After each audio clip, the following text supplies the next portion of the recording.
Good morning. Today, 27 June 2025, Friday.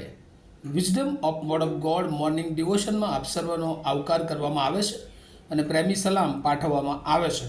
આજે સવારે આપણે પ્રભુના વચનોમાંથી નીતિ વચનોનું પુસ્તક એનો 13મો અધ્યાય અને એની બીજી કલમ પ્રોબ્સ ચેપ્ટર 13 વર્સ 2 પર પ્રભુનું વચન એ મનન કરવા માગીએ છીએ. અને પ્રભુનું વચન આપણને આ પ્રમાણે કહે છે, માણસ પોતાના શબ્દોથી હિતકારક ફળ ખાશે, પણ કપટીનો જીવ જુલમ વેઠશે. From NIV Bible, from the fruits of his lips a man enjoys good things, but unfaithful have a craving for violence. અને અહીંયા બહુ અદ્ભુત પ્રભુનું વાચન જે આપણને એનો અદ્ભુત ટૂંકું જીવન, પણ સારું જીવન, થોડા શબ્દો પણ બહુ આશીર્વાદિત શબ્દો, થોડા શબ્દો પણ બીજાઓને મદદ કરનારા શબ્દો, થોડા શબ્દો પણ બીજાઓને ઉત્તેજન આપનારા શબ્દો, થોડા શબ્દો પણ સત્યતા તરફ દોરનારા શબ્દો. અને એટલે સ્પીચ હેલ્પફુલ ઓર હાર્મફુલ.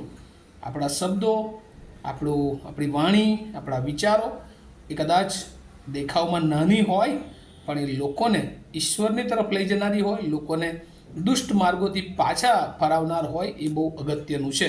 અને આજે સવારે પ્રભુનું વચન કહે છે કે માણસ પોતાના શબ્દોથી હિતકારક ફળ ખાશે. સુલેમાન પોતાના અનુભવ પ્રમાણે, જેમ ગયા વખતે આપણે જોયું હતું કે રહોબમ કે જેણે પિતાની આજ્ઞા માની નહીં અને જુદા માર્ગો તરફ ગયો, એના જુવાનીના મિત્રોની સલાહ સૂચનો સાંભળી અને એટલે એ જુદા માર્ગો તરફ ગયો. અને એ જ રીતે માણસના જીવનમાં જે શબ્દો છે, જે વિચારો છે, જે બીજા માટે બોલવામાં આવે છે, એ જો સલૂણું ન હોય, કારણ કે બાઇબલ કહે છે કે આપણું બોલવું હંમેશા એ સલૂણું હોય, કારણ કે શબ્દો દ્વારા આપણે ફળ ખાઈએ છીએ, આપણને ફળ મળે છે. અને એટલે ત્યાં લખ્યું છે કે જ્ઞાનીના શબ્દો હંમેશા એ બીજાઓને ઉત્તેજન આપનાર હોય. અને એટલે એ જે રિવાર્ડની વાત છે, ફળની વાત છે, એ એના આધારે આપણે જોઈએ છીએ. બાઇબલમાં એવા ઘણા બધા ઉદાહરણો છે કે જે લોકો ઘણા બધા લોકોને બચાવ્યા છે, ઘણા બધા લોકોને એમની જીભો દ્વારા એ ઉત્તેજન આપે છે, પણ ઘણા બધા એવા શબ્દો, એવું ઉત્તેજન કે એમને બીજી તરફ એ નુકસાન અથવા તો વિકટ પરિસ્થિતિમાં એમને વધારે દુઃખ પહોંચાડનાર બન્યું છે. અને એવું એમાં એક પાત્ર અયુબનું આપણે જોઈએ છીએ. એના મિત્રો કે જ્યારે અયુબ મુશ્કેલીમાં હોય છે ત્યારે એના મિત્રો એની પાસે આવે છે અને એને જે દુઃખદાયક બાબતો છે એના ઉપર એ વાતચીત કરે છે, અને એટલે એને વધારે એ દુઃખમાં ઉમેરો કરે છે. પણ આપણે યહોશુઆમાં જોઈએ છીએ કે યહોશુઆને બાતમી કાઢવા મોકલ્યો, બધાએ નેગેટિવ રિપોર્ટ આપ્યો, પણ યહોશુઆ એ ખાતરીદાયક પોઝિટિવ રિપોર્ટ્સ એ લઈને આવ્યો. ને એટલે આપણું બોલવું બે બાબતો હોય છે, એક પોઝિટિવ એટીટ્યૂડ સ્પીચ અને બીજું એક નેગેટિવ. હંમેશા જો આપણે સકારાત્મક રહીએ છીએ તો બીજાઓને હંમેશા આપણે ઈશ્વર તરફ લઈ જઈએ છીએ.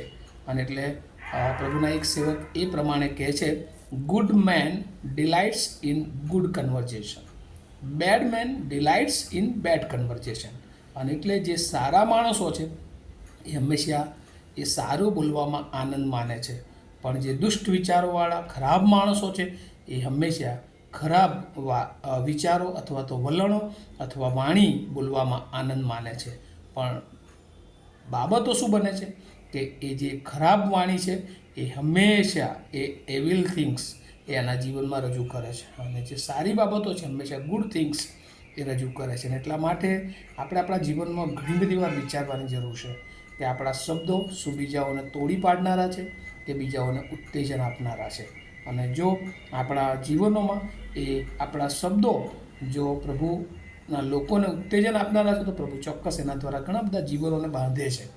પણ જો આપણા જીવનો એ કપટી છે, આપણે બોલીએ છીએ કંઈક ને કરવાનું છે કંઈક. અને આજે આ દિવસોમાં જોઈએ છે રાજકારણીઓની જે શબ્દો હોય છે, જ્યારે ચૂંટણી આવે ત્યારે જાત જાતની બાબતો જણાવે છે, પણ ખરેખર એ બધી બાબતો વાસ્તવિકતાથી દૂર હોય છે.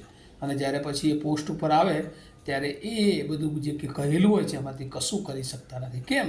કારણ કે એ તો ખાલી બસ જે ચૂંટણી જીતવા બાબતની રજૂ કરતી હોય છે, પણ પછી ચૂંટણી પૂરી થઈ જાય પછી એ બાબતો એમણે જ કહી હતી એ પણ ઘણી બધી વાર તે ભૂલી જતા હોય છે. અને આવું હોય છે. અને એટલા માટે આપણે તો દેવના બાળકો છીએ ને, એટલે જે વચનો જે લોકોને ખાતરી આપીએ, જે શબ્દો આપણે લોકોને માટે વાપરીએ એ હંમેશા એ સત્યને તરફ દોરનારા હોય, લોકોને ઉત્તેજન આપનારા હોય. કારણ કે બે બાબતો હોય છે કે જો આપણે સારા શબ્દો બોલીએ છીએ, સારું ઉત્તેજન આપીએ છીએ, તો ચોક્કસ આપણા જીવનને પણ ઈશ્વર આશીર્વાદિત કરે છે અને આપણા જીવન દ્વારા ઘણા બધાને આશીર્વાદિત કરે છે. પણ જો કપટ છે એમાં, તો કપટ કરનાર એ પહેલાં તો જીવ એનો જોખમમાં મુકાય છે, અને જે કપટ જેની સાથે કરે છે એને પણ તે નુકસાન તરફ લઈ જાય છે. એટલે શબ્દો દ્વારા એ આપણું જીવન ચરિત્ર એ બહાર આવતું હોય છે લોકોની સમક્ષ.